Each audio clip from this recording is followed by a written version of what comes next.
పెద్ద మనిషి ఏం లేదు కానీ బీఆర్ఎస్ వల్ల కారు ఉరుకుతుంటే దుమ్మే కనబడుతుందట.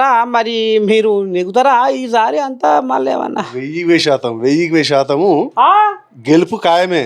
కానీ ఓట్ల ఎంత మెజార్టీ అన్న దాని మీదే ఉంది. ఎందుకంటే నవీన్ యాదవ్ ఈ రోజు మనిషి కాదు, వాళ్ళ తాతల నుంచి వాళ్ళ నాన్నల నుంచి కూడా ఇక్కడ ఎంతో అభివృద్ధి పదంగా ముందుకు జరుపుతున్నారు.